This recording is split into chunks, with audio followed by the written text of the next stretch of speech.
here, but I'd like to highlight how Dr. Fina's work has influenced me personally as a researcher and a teacher. The first time I saw Dr. Fina speak was around 2005 in an invited colloquium at Georgetown University on narrative and identity, where I was a graduate student. I had already heard much praise about her work from my mentor and her colleague, Debbie Schifrin, but I was really blown away by this colloquium and her contribution in particular. And the result of that colloquium is this edited volume here, Discourse and Identity. And to this day, I use her chapter in that volume when I am teaching. So Dr. Fina, I think, has a gift for taking difficult theoretical concepts that we have trouble wrapping our minds around and putting them into analytical practice in a way that makes the concepts crystal clear for her readers, while also shedding new light on her fascinating data. And perhaps most significantly, Dr. Fina has written a great deal about research methodology relating to narrative analysis. And I know that when students here were struggling in the ethnography class last spring, we read her work, which was from a special issue in Language and Society back in 2011 that she co-edited. And everyone in the course vocally appreciated her elucidation of how to think about narratives that emerge in research interviews. And I'm delighted to say that I think we'll be hearing more on that front today. So with no further ado, I present to you Dr. Ana Fina in her lecture, Narratives as Practices and the Analysis of Stories. Thank you so much. Thank you, Jennifer, for that exaggerated introduction. But thank you so much to the faculty colleagues for inviting me. It's a pleasure. It's been a pleasure talking to the students also before. So I'm glad to think that many of the questions that were raised during those talks are going to be tackled here. So we will continue that conversation. Okay, so as Jennifer said, my talk is called Narrative as Practices and the Analysis of Stories. And we already have the first problem, which is how to move the slides. Let's see, okay. So one thing I do is to walk you through some antecedents to what I call the narrative as practices approach, and also to definitions and problems with the definition of what a story is, particularly what the canonical story is. And then I will talk about how, from my perspective, we can look at narratives as practices. And I'll give you some examples of narrative genres that I have studied. And that will give you, I hope, a sense of the complexity of this matter, but also the exciting side of it. Okay, sorry. Okay, so an important antecedent to our work as narrative analysts in the perspective of practice is the work of conversation analysts. Why? Because conversation analysts were the first ones to point out that they were not so much interested in the formal properties of stories, of narrative, but more in what narratives were used to achieve. So let's say their functions and their working within concrete social events. So the important points that they made was that they saw narrative as an embedded unit, not something that is detached or detachable from surrounding discourse. But they also pointed to some characteristics of narrative as emergent things. Emergent text. So they talked about storytelling as being sequentially managed, unfolding online and moment by moment in the here and now of interactions. And they also pointed to the fact that narratives are not necessarily the work of one person, of the narrator, but they can be jointly produced. And we will go back to this point. They were particularly interested in the end points of narratives, that is, how narratives are introduced and how they are closed, precisely because in those slots, you can see much more clearly the conversational work that goes into telling a story. So two elements that they looked at were local occasioning and sequential implicativeness. What is local occasioning? Local occasioning is captures the idea that stories do not come out of the blue, that to some extent they have to be somehow introduced into some kind of verbal or semiotic activity.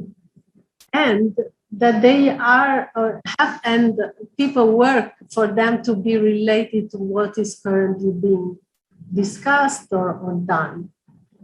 And the second point, sequential implicativeness, they also pointed to the fact that stories are implicative of whatever comes after them. So a story produces some kind of reaction, some kind of related talk, or very often a second story. If it doesn't produce anything, even that is an implicative side of the story, that the story fell flat, that people were uninterested, whatever. But so we have a sense that something will follow from that story. So conversation analysts pointed to all those elements of work that imply telling a story. So they shed light, for example, on preface as something that is important in storytelling. How do people introduce that? Of course, they were focusing very much on oral storytelling, and we know now that for digital stories, things are a little different, but not necessarily completely different. So they were interested in how stories are prefaced, how are they introduced, what do people do to make a story relevant, how do they display the relationship of the story with the prior talk. People rarely will come in and say, without any premise, this is my story or this happened to me today. There is always some kind of preface to introduce that story. And then also, as I said, there is a follow-up. Often that follow-up is constituted either by evaluating comments or comments on the teller more often than not in digital media. But anyway, something related to the story. So it's also very important in the work of conversation analysts, the way that they looked at participation frameworks. So what kind of participation surrounds the telling of stories? Is it a story that has listeners silently listening? Is it a story that is co-produced? Is it a story in an environment like a digital one where people are participating in various ways, etc.? All of this has importance on the storytelling. So one point that Shegloff made in the old 1997 is that people tell stories to do something. They tell stories to complain, to explain, to boast, to alert, etc., to accuse. And so he said the recipients are oriented not only to the story as a discursive unit, but to what is being done with it, through it. It should not be surprising that the projects that are being implemented in the telling of the story inform the design and construction of features of the story, as well as the details of the telling. So, in a way, the shape itself of the story, the way it is produced, is informed by its function and its functioning as well. Another model that was influential to everybody that is working on narrative from an interactional perspective was Ochs and Capps model 2011. They talked about stories slightly differently from conversation analysts. What they were interested in was the unfinished or let's say developmental character of stories. So they pointed out that a lot of times stories are not closed products, that they are not something that has a clear beginning, middle, and end, but are ways that in which we make sense of things, make sense of experiences, and therefore they have this emergent and sometimes unfinished character. So they were very interested in the process of telling stories rather than in the story, as an end product. And so they said a lot of time people are uncertain of where they are going with the story. They're negotiating their understanding of things rather than telling you a story. They're engaging you in interpretation of things that happen, or big or smaller events. And so many stories are unfinished, many stories are evolving, many stories have this character, emergent character. So as I said, they were interested in the process. And that's why they talked about, rather than saying, a story is something that has such and such characteristics, they were saying, we can look at stories a little bit like we look at prototypes, things that are closer or more far away from a prototype, and they can be different on different dimensions. So one dimension, they talked about dimensions rather than features of stories. So one dimension they talked about was tellership. So is there an active teller and just people listening, or is it how co-constructed is the story, how co-told is the story within that continuum? So you can think of narratives that you tell in your families, narratives that are already known to the family. How much co-construction often there is in families, like, the partners may be participating, children may be participating. So you can think of those kind of stories on an end of not sole tellership, but collective tellership. And then tellability. Tellability is a very interesting concept, because not only are stories more or less tellable culturally, in the sense that you have cultures where you don't speak about certain things, and cultures where certain things are very much focused upon, but also within groups, tellability is defined. So if you're a very close group of friends, you may have narratives that are super interesting to you as a group of friends, but would be super boring for somebody else, for example. So tellability is also, you can have levels of tellability depending on the community, a group, a nation, etc. Embeddedness. So what we were saying, how detachable is a story in the sense of how much can you understand it just lifting it out of its context, and how embedded it is in that context that you have to go back and forth, for example, in the telling within an interaction to make sense of it. And then they talked about linearity. There are stories that are linear, for example, told with a temporal or a causal linearity, and stories that don't have those characteristics. And then there is what they call moral stance. Do stories transmit or convey a moral positioning by the storytellers or not? Or that's not really central to the story. So all these dimensions can be different in different stories.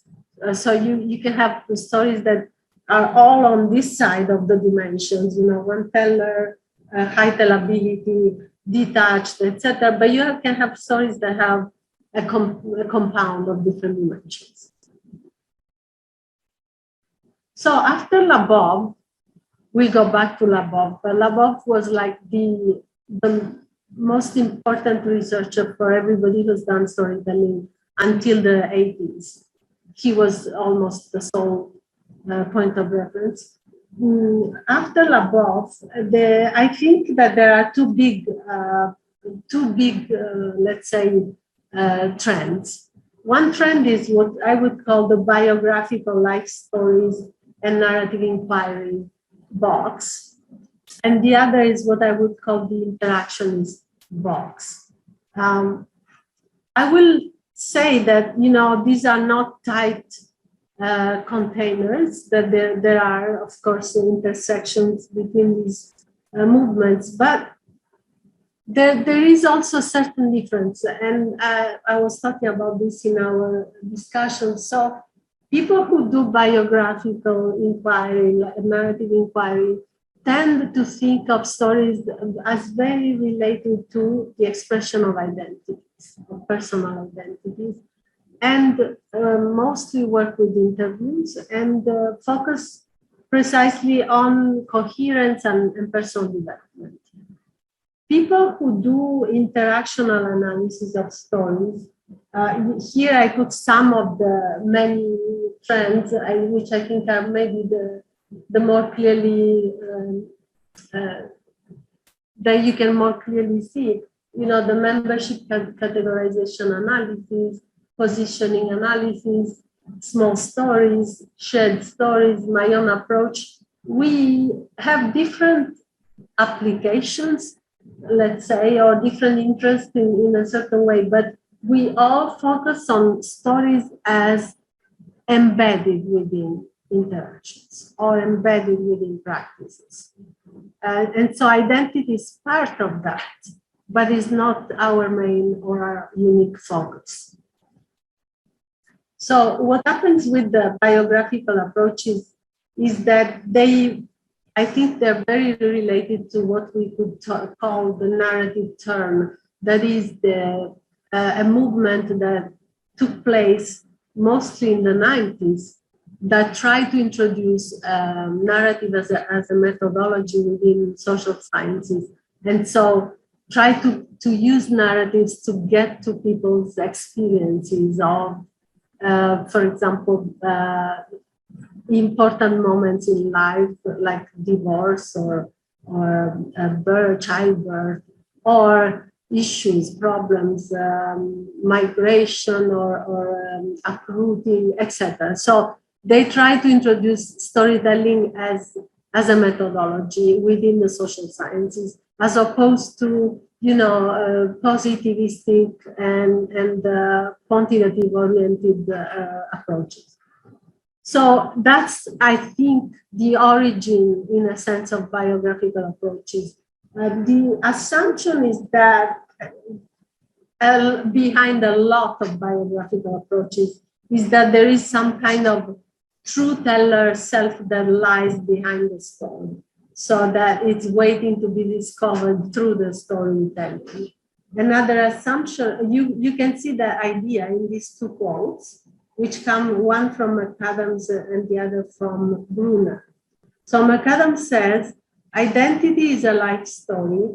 A life story is a personal need that an individual begins working on in late adolescence and young adulthood in order to provide his or her life with a purpose. So you can also see that connection between telling a story and being a whole person, right?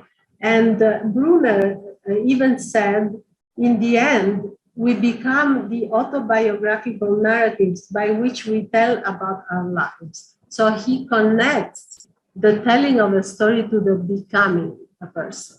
So you can see not everybody that does biographical narrative would espouse such ideas, but there is definitely a connection there between identity and telling stories. What happens what's different about narrative as practice is precisely the concept of practice. So as I took that quote from Wenger, Wenger says the concept of practice connotes doing, but not just doing in and on itself. It is doing in a historical and social context that gives structure and meaning to what we do. In that sense, practice is always social practice. So that, I think, is a point of departure for me.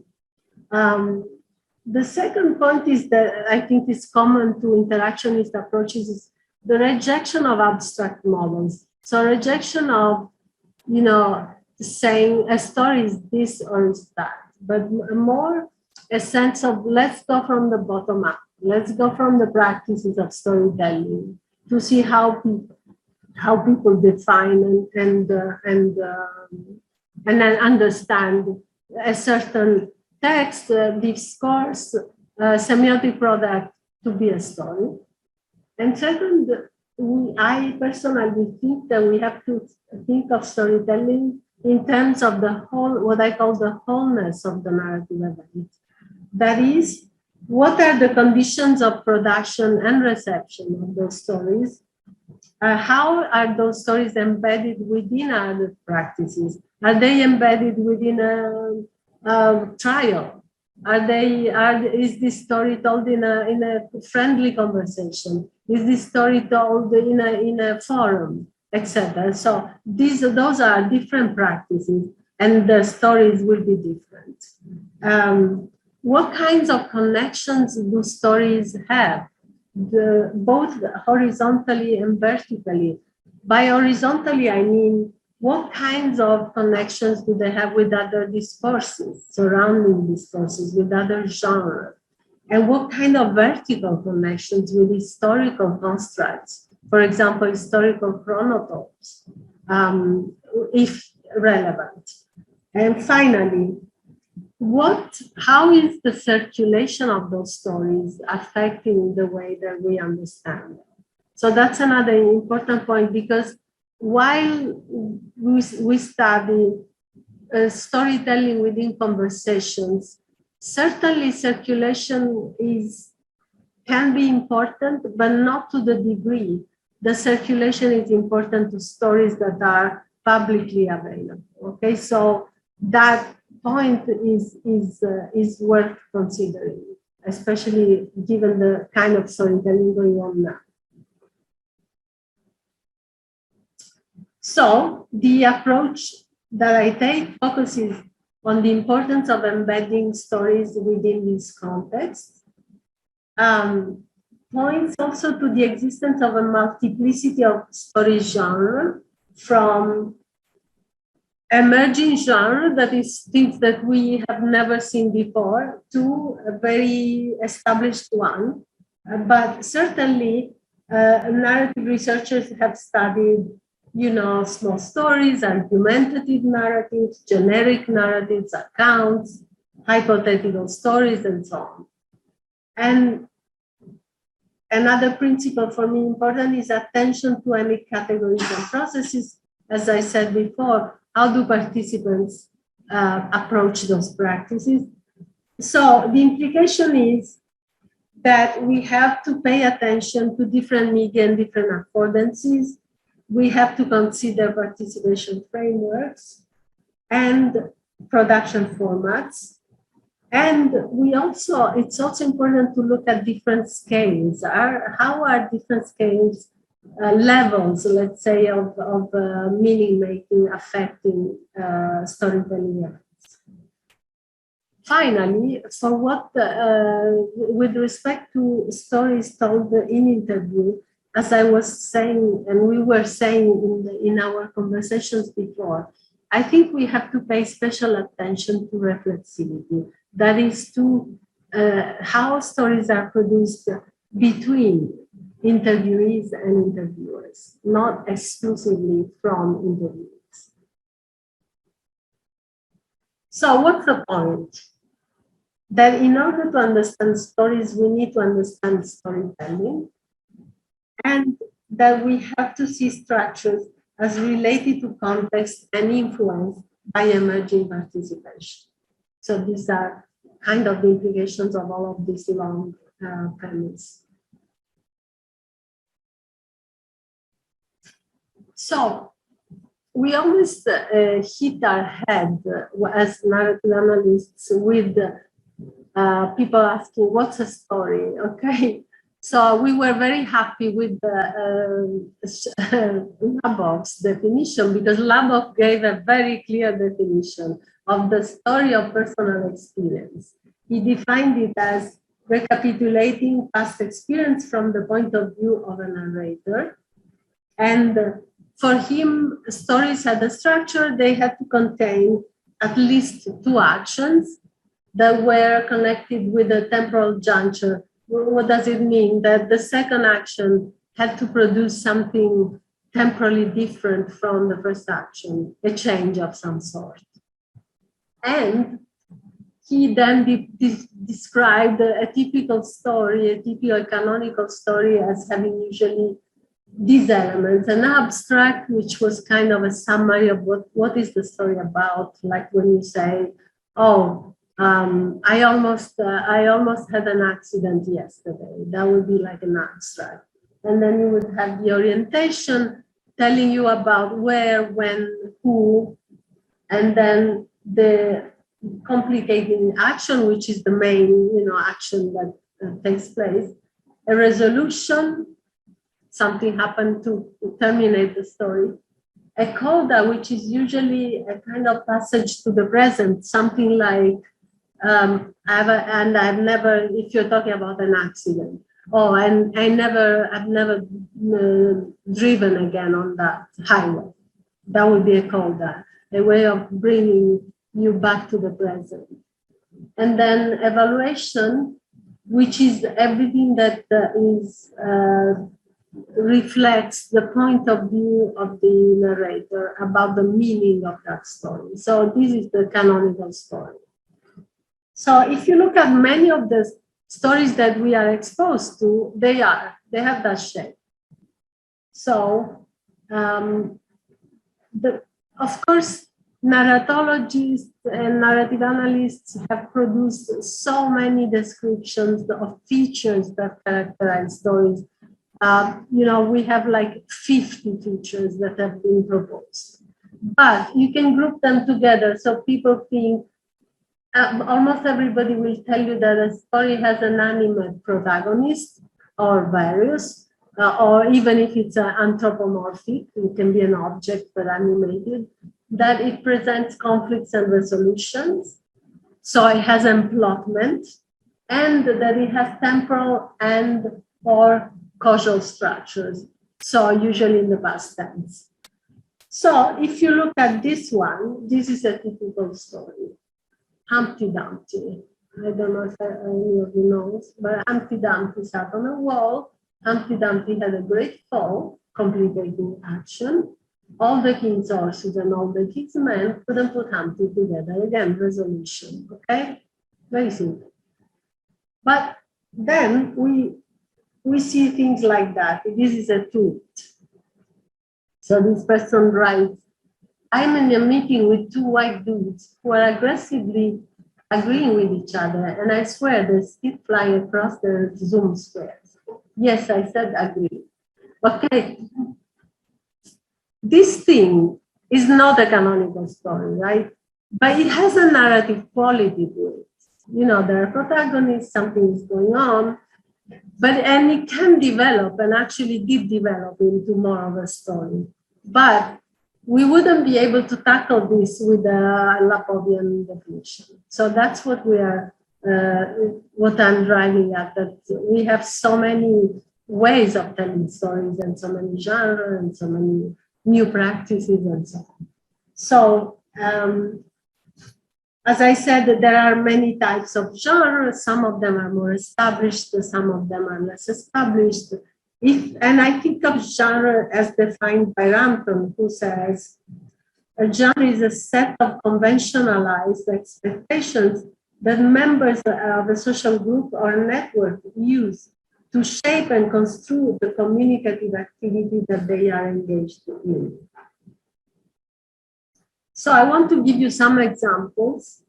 Well, as I said, here are some of the genres that have been studied by narrative analysts. I want to give you some examples. For example, So again, how do you understand stories in context? But as I said, you start from the local environment, but it doesn't mean you don't have to go then out of the local environment. You have to take into account all participants and their orientations and actions. You usually end up observing certain regularities. And you also can establish meaning making at different levels, but always going from the bottom up. And I will try to exemplify that a little later. But before, I wanted to give you an example, for example, of narratives in interview, what it means to be reflective about them. So in my work on narratives told by Mexican immigrants, I found many of these things that I ended up calling accounts that I defined as, and of course, this is not the only definition of accounts. There are many people that have studied them. But for me, my definition of them was that they are recapitulations of past experience constructed as responses to explicit or implicit interviewers' evaluative inquiries about how or why those experiences took place. So those accounts had a genre characteristics in my data in the sense that they always involved the explanations. They were always recipient designed in the sense that they were designed to answer my question. And they were also very oriented towards factuality, what happened actually. And so the organization was different, and because they were emergent with regards to specific questions. But they were also very much related to that relationship between interviewer and interviewee. You can see that in this example of an interview that I did with Raquel. Raquel was a girl who was in the States had been there for a couple of years. And no, actually less, a year and 7 months. So I was asking her about how she came and what she was doing, how she found a job and so on. And so I said, tell me a bit about how you came. How did that happen? How did that happen? Raquel asked me. So you see the question initiating that story, that account. And then Raquel said, and you can see that. Well, I mean, we decided to come here because as the country was in crisis, I mean, we had a salary that was not the same. You see this explanatory component of, I'm explaining to you why I came here. It was barely enough to eat, etc. So that's driving the stories, that explanation component. And therefore, I decided to come here. But then you also see, this is interesting, the recipient design in this story. Because Raquel says, and do you want me to tell you how it was that we crossed the border? So she's checking with me, what am I asking? Okay, so the other thing that I noticed in many accounts was this element of factuality, the factual orientation. So in this case, Lourdes, these are all pseudonyms, but Lourdes was telling me how she went through a series of villages, how she exchanged money and what happened and so on. And so at a certain point she said, and that they went to Raleigh, that they got a lift to Raleigh. And so, and then I asked, Raleigh here in Virginia? No, Raleigh in North Carolina. And then I go, where is that? North Carolina, says her husband. Still in North Carolina. So there is continuously that orientation in these stories because of the kind of question I'm asking, right? So studying accounts pointed indeed to the importance of reflexivity in interviews because it helps us establish the function of narratives and the mutual orientation of narratives. And also what kind of things we share or we don't share. So for example, those stories revealed to me my lack of knowledge of a lot of stuff I had to ask about. And stuff that maybe if Sylvia had been telling that story to another person who had had the same experience, she would probably have had a different development, right? Another interesting type of stories, and one that you will find very, very often in interviews, are what have been called by Günther and others exemplar. So exemplar are an event or a series of events that are used as evidence for a claim, right? So they're often provided by narrators to highlight moral points or underline their moral stances. And so I will show you one of these examples. So this is again Sylvia. I was asking Sylvia, how do you get along with people in your job?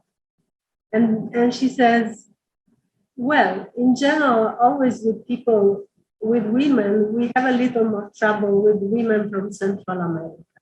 Okay, so you can say that that's her position. She's proposing this position, that there is trouble between Mexican women and Central American women, or at least between them and their counterparts.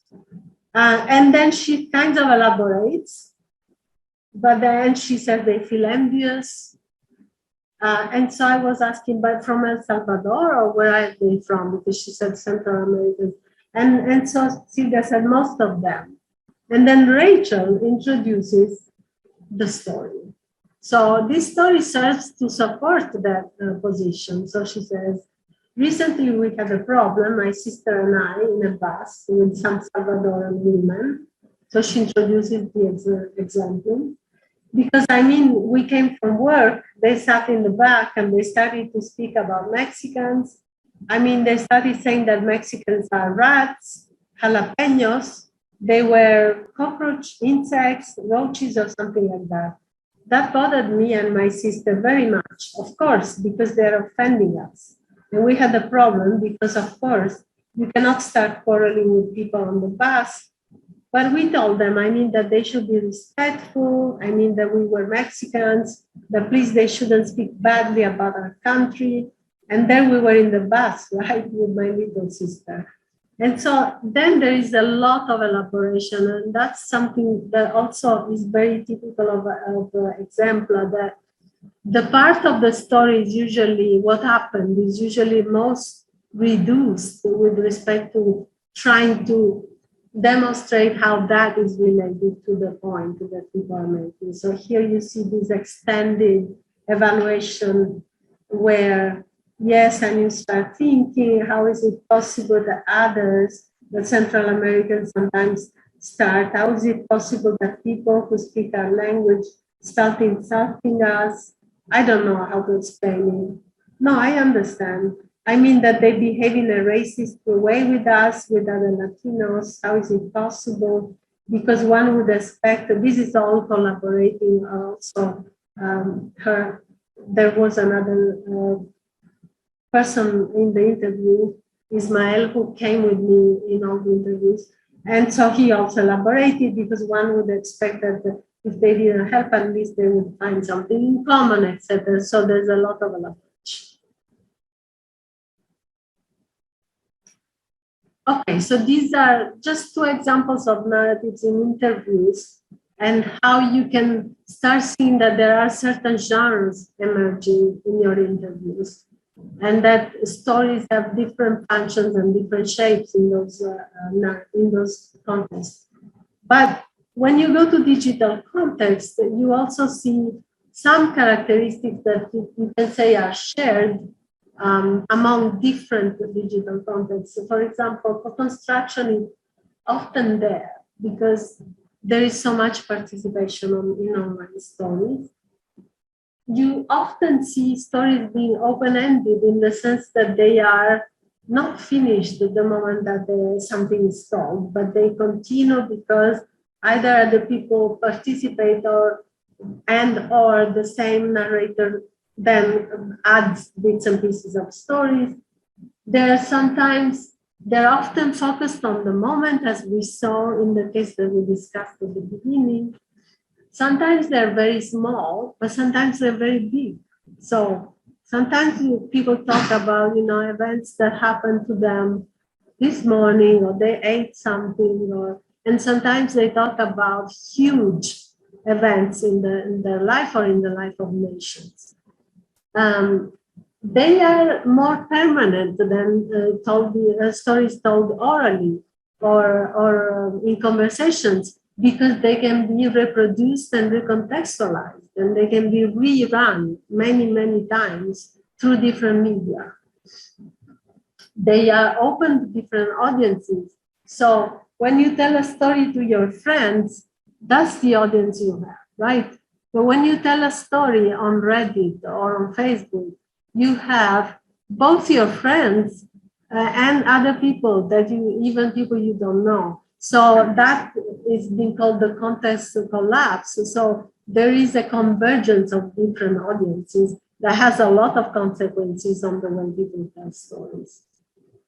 There is the multimodal and transmedial component. So we have added everything, video, photographs, emojis, and we have transmedial connections, so stories that have links to other platforms or get shared from one platform to the other.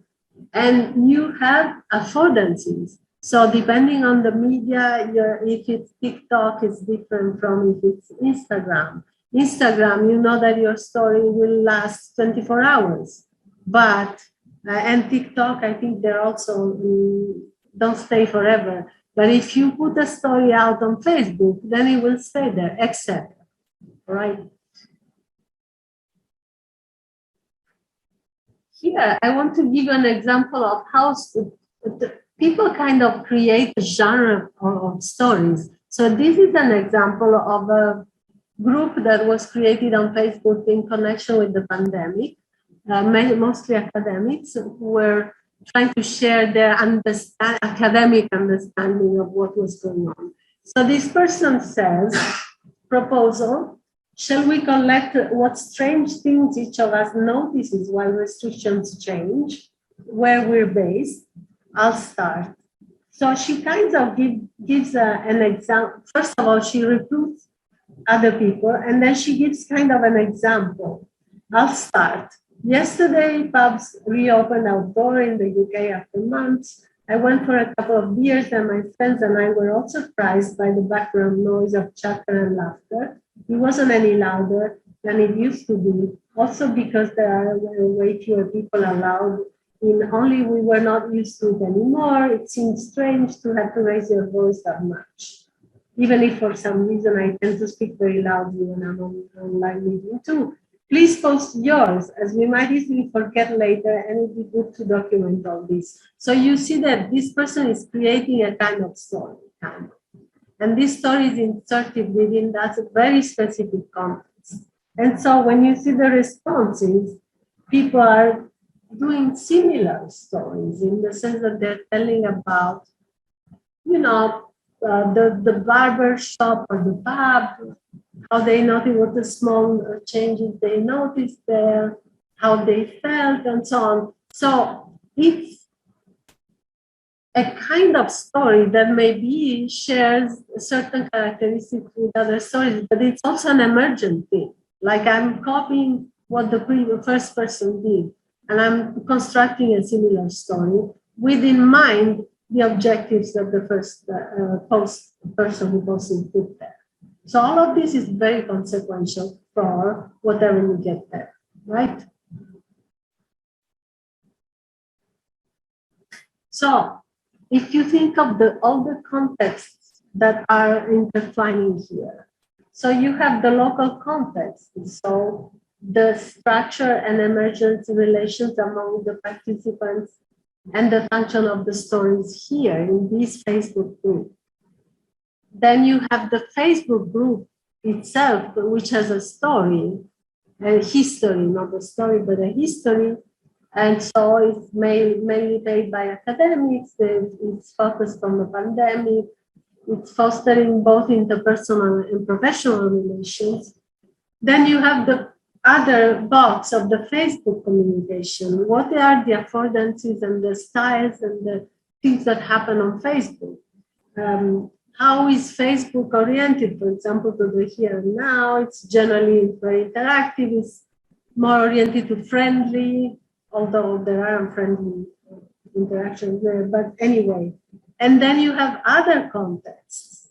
So in this case, you have what kinds of narratives circulated during the pandemic? What kinds of shared ideologies and values and identities are constructed, feeding upon what in this period? So you have all the context of the things that were happening during the pandemic. So you can see how all these contexts interrelate with each other. You just don't have the macro and the micro. You have levels and scales that interact in very complex ways with each other.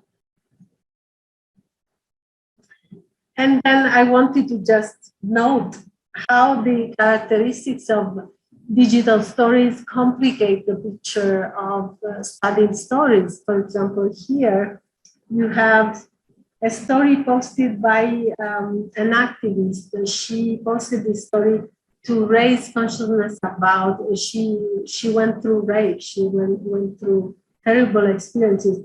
But look at the way she did the story. So she uses animated design, and she uses writing, and at the same time she uses on the side, she's explaining part of the story. So you have all these media coming together in this. I just reproduced part of it.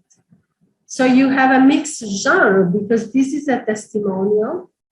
It's also an argumentative story. It's also a personal experience story. You have a heavy reliance on images here. And you also have, you also have here the complex embedding of this story within different practices and communities. You have the Instagram side, you have the practices of social activism that inspire this storytelling. You have the visual storytelling. You have all these different audiences that might access the story, because this person who knows that some people will be activists like her, but some people will be people who don't know anything about this story, for example. So she has to juggle all these audiences.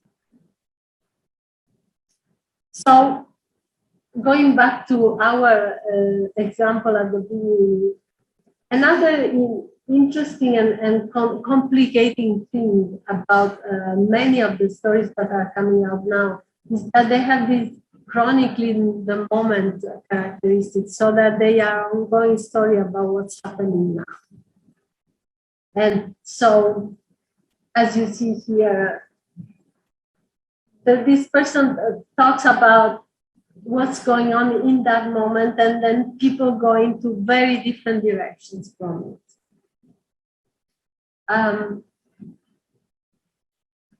You have this huge reliance on images sometimes. So this is a chronicling the moment. If you look at it's an Instagram post again.